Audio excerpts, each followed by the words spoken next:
1 August 2025 पासून देशात काही महत्त्वाचे बदल होणार आहेत, ज्याचा परिणाम थेट तुमच्या खिशावरती होणार आहे.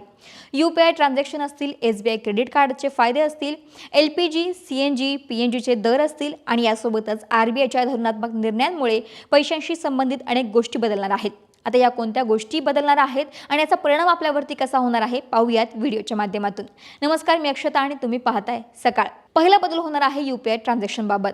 1 ऑगस्ट पासून NPCIनं UPI व्यवहारांवरती काही मर्यादा ठेवल्या आहेत. पेटीएम, फोनपे, गुगल पे यासारख्या ॲप्सवरून पैसे पाठवणाऱ्यांनी आणि बॅलन्स चेक करणाऱ्यांनी हे लक्षात ठेवणं आवश्यक आहे की एका दिवशी जास्तीत जास्त 50 वेळा आपण बॅलन्स चेक करू शकतो.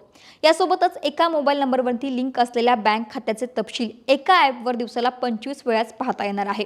यासोबतच ऑटोपे व्यवहार आता केवळ ठराविक 3 वेळात होतील, सकाळी 10 वाजेपूर्वी, दुपारी 1 ते 5 दरम्यान आणि रात्री 9:30 नंतर. NPCIच्या मते हे बदल अधिक वेगवान सेवा देण्यासाठी आणि सुरक्षेसाठी आहे, कारण सध्या अनेक जण वारंवार आपला बॅलन्स चेक करतात, पण आता हे मर्यादित केल्यामुळे सिस्टीमवरचा अनावश्यक भार कमी होईल. दुसरा बदल होणार आहे SBI क्रेडिट कार्ड धारकांसाठी. जर तुमच्याकडे SBIचे को ब्रँडेड इलाइट किंवा प्राइम क्रेडिट कार्ड असेल तर आता विमान अपघात इन्शुरन्स कव्हर मिळणार नाही. याआधी 50 लाख ते 1 कोटींचे कव्हर मिळत होते, परंतु आता ते मिळणार नाहीयेत. SBI UCO, central bank, Karur Vysya bank आणि PSBच्या भागीदारीत असलेल्या कार्ड्सवरती हा बदल होणार आहे. तिसरा बदल मोठा होणार आहे तो म्हणजे LPG, CNG, PNG आणि ATFचे दर बदलण्याची शक्यता आहे. 1 ऑगस्टला तेल कंपन्या गॅस आणि इंधनाच्या किमतीचा आढावा घेतील. जुलैमध्ये कमर्शियल LPG सिलेंडर हा 60 रुपयांनी स्वस्त झाला होता, पण घरगुती गॅसचे दर जे आहे ते स्थिर राहिले होते. पण यावेळी ग्राहकांना थोडी सवलत मिळण्याची अपेक्षा आहे. एप्रिलपासून CNG आणि PNG दरात बदल झालेला नाहीये. मुंबईत सध्या CNG 79.50 प्रति किलो आणि PNG 49 प्रति युनिट आहे.